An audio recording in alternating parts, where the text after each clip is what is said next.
And the most notable rumblings for me have been concerning the Chinese-made J-10C fighter jet. Iran menunjukkan minat seriusnya untuk mendapatkan jet J-10C atau yang dikenal Rafale Killer. Adapun jet mematikan itu merupakan buatan Cina. Dikutip dari tribunnews.com, Kementerian Pertahanan Cina siap memasok jet tempur ini ke negara-negara sahabat termasuk Iran. Hal itu disampaikan melalui pernyataan resmi juru bicara Kementerian Cina, Jiang Bin, pada Kamis 10 Juli. Pernyataan ini keluar tak lama setelah laporan bahwa pejabat Iran menggelar diskusi tingkat tinggi terkait pengadaan jet itu. Sementara Teheran menginginkan jet J-10C untuk mengisi kesenjangan besar dalam kemampuan angkatan udaranya yang mulai menua. Cina disebut memiliki peran strategis untuk mencegah eskalasi, sehingga tidak menutup kemungkinan jet Cina ini akan digunakan Iran untuk menyerang Israel. Di satu sisi, Iran disebut mulai beralih ke Cina terkait kerjasama peralatan militer. Hal ini terjadi seusai Moskow menjadi pemasok utama aset udara strategis Iran, namun beberapa waktu lalu Rusia sempat mengatakan enggan mengirim sistem anti-rudal S-400 ke Tehran. Sebagai gantinya, Iran merapat ke Cina hingga dapat bantuan jet tempur yang bisa mengubah arah perang di tengah konflik dengan Amerika Serikat Israel. Ketertarikan Iran terhadap teknologi militer Cina langsung memantik reaksi Israel. Konsul Jenderal Israel di Shanghai, Ravid Baer, mengatakan Cina punya peran strategis untuk mencegah eskalasi. Serangan Israel yang menargetkan infrastruktur militer dan nuklir Iran mengungkap kelemahan sistem pertahanan udara Iran yang usang dan masih bergantung pada alutsista Rusia. Langkah Iran mengincar J-10C dinilai sebagai bagian dari upaya memperbarui kekuatan udaranya. Pengamat menilai ketertarikan Iran terhadap J-10C tidak lepas dari performa jet tersebut dalam konfrontasi udara antara India dan Pakistan pada Mei lalu. Pesawat J-10C yang digunakan Pakistan dianggap mampu mengimbangi bahkan melampaui jet tempur India dalam sejumlah manuver. Sementara itu, Cina kini masih agresif memasarkan produk alutsistanya ke luar negeri. Tak lagi bergantung pada teknologi Rusia, Beijing berhasil mengembangkan sendiri jet tempur canggih yang mampu bersaing secara global. Laporan Institut Internasional untuk Studi Strategis atau IISS mencatat bahwa Myanmar, Pakistan, Thailand, dan Uni Emirat Arab adalah pelanggan utama senjata Cina. Uni Emirat Arab sendiri bahkan sempat melirik jet F-35 buatan Amerika Serikat sebelum beralih mempertimbangkan alternatif dari Cina.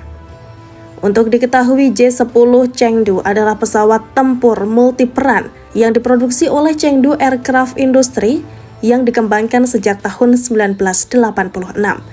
Pesawat tempur ini menggunakan mesin turbojet AL-31 yang dipasok oleh Sacher Lyulka. Pesawat ini dapat membawa maksimum 4.950 liter bahan bakar internal, terdiri dari 3.180 liter di tangki sayap dan 1.770 liter di tangki badan pesawat.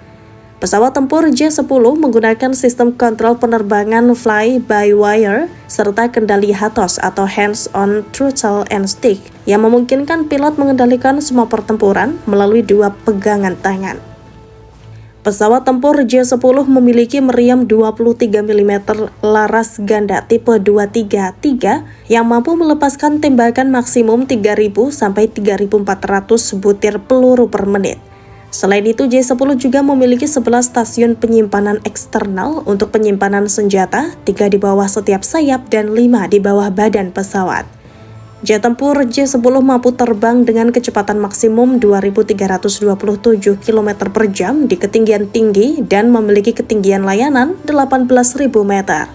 Pesawat ini juga memiliki jangkauan dan radius tempur pesawat masing-masing adalah 1.850 km dan 550 km. Di sisi lain, Amerika Serikat telah menempatkan Cina sebagai musuh yang selalu menebar ancaman bagi keberlangsungan dominasi Barat. Itu tidak lain karena Cina memiliki kekuatan militer yang sangat disegani oleh Amerika Serikat dan sekutunya. Sejak 1 dekade terakhir, Cina sudah berinvestasi dalam persenjataan dan peralatan canggih, mulai dari misil hipersonik hingga memproduksi pesawat tempur dan kapal selam. Mereka juga merombak struktur komando militernya untuk memodernisasi angkatan bersenjatanya. Ekspansi militer Cina itu tidak lain karena faktor dampak pertumbuhan ekonomi negara itu yang sangat pesat. Upaya perluasan perdagangan juga didukung penuh dengan penguatan militer. Presiden Cina Xi Jinping menunjukkan keinginan yang meningkat untuk mendukung klaimnya atas wilayah yang disengketakan mulai dari Taiwan, Laut Cina Selatan, dan Jepang. Cina kerap mengirimkan armada militernya ke wilayah yang rawan konflik tersebut. Itu mendorong Amerika Serikat ikut intervensi. Ingin membendung pengaruh Cina, Amerika Serikat mengirimkan banyak kapal perang untuk berlayar ke Laut Cina Selatan dan Selat Taiwan. Itu sebagai penegasan tentang hak navigasi di perairan internasional. Amerika Serikat membentuk AUKUS, aliansi keamanan baru dengan Inggris dan Australia. Itu menjadikan Australia memperoleh kapal selam bertenaga nuklir dari Washington. Washington pun juga telah meningkatkan penjualan senjata ke Taiwan yang memodernisasi militernya dan mengembangkan apa yang disebut kemampuan perang asimetris. Dalam laporan kekuatan militer Cina oleh Pentagon, lebih dari 915.000 tentara tugas aktif di jajarannya. Itu lebih banyak dibandingkan jumlah tentara Amerika Serikat yang hanya sekitar 486.000. Mereka juga dibekali senjata berteknologi tinggi. Pada tahun 2019, rudal balistik antar benua DF-41 bisa menghantam seluruh penjuru dunia. Cina telah menguji senjata hipersonik. Bahkan, Angkatan Laut Tentara Pembebasan Rakyat atau PLAN menjadi angkatan laut terbesar di dunia karena kapal selamnya memiliki kemampuan untuk meluncurkan rudal bersenjata nuklir.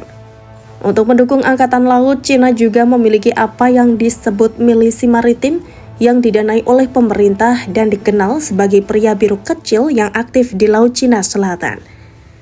Angkatan Udara Cina juga telah tumbuh menjadi yang terbesar di kawasan Asia Pasifik dan terbesar ketiga di dunia, dengan lebih dari 2.500 pesawat dan sekitar 2.000 pesawat tempur. Mereka memiliki armada jet tempur siluman termasuk J-20, pesawat perang Cina yang paling canggih. Itu dikembangkan dan dirancang secara independen untuk bersaing dengan F-22 buatan Amerika Serikat. Secara global, Cina juga meningkatkan ekspor senjata ke negara berkembang lainnya dengan tujuan mengembangkan hubungan yang lebih hangat dengan negara sahabat di tengah persaingan regional. Menurut Stockholm International Peace Research Institute, ekspor senjata Cina sebagian besar dikirim ke Pakistan, Bangladesh, dan Aljazair selama dekade terakhir. Selama periode waktu yang sama, Cina juga telah menjadi salah satu pengekspor kendaraan udara tak berawak atau UAV bersenjata terkemuka di dunia. Umumnya dikenal sebagai drone dengan pelanggan termasuk Uni Emirat Arab dan Arab Saudi. Militer Cina masih menyelenggarakan berbagai latihan yang menyerupai pertempuran nyata. Mereka kerap melakukan simulasi seperti pengepungan Taiwan hingga latihan perang bersama anggota aliansi lainnya. Presidensi juga telah mengambil sejumlah langkah yang ditujukan untuk mengatasi beberapa kekurangan militer. Meniru dari militer Amerika Serikat, ia telah membentuk struktur tentara baru yang memberi komisi militer pusat yang diketuai oleh presiden kepemimpinan yang lebih langsung atas angkatan bersenjata. Di bawah reformasi menyeluruh, 5 komando yang secara geografis terletak di seluruh negeri didirikan pada tahun 2016. Divisi Angkatan Darat, Angkatan Laut, dan Angkatan Udara di setiap wilayah melapor langsung ke Komando Teater, memastikan operasi PLA terintegrasi secara lebih efektif. Seperti diungkapkan Sekretaris Angkatan Udara Amerika Serikat, Frank Kendall, bahwa Cina sudah melakukan restrukturisasi militer untuk mengalahkan Amerika Serikat dalam peperangan. Militer Cina sudah berubah drastis. Dengan melakukan itu, Cina juga menikmati keuntungan karena tidak perlu membongkar organisasi yang sudah lama ada. Perombakan itu akan membuat pasukannya lebih gesit dan efektif. Misalnya, mereka menciptakan divisi roket strategis untuk mengembangkan misil jarak jauh yang mampu menjangkau Amerika Serikat.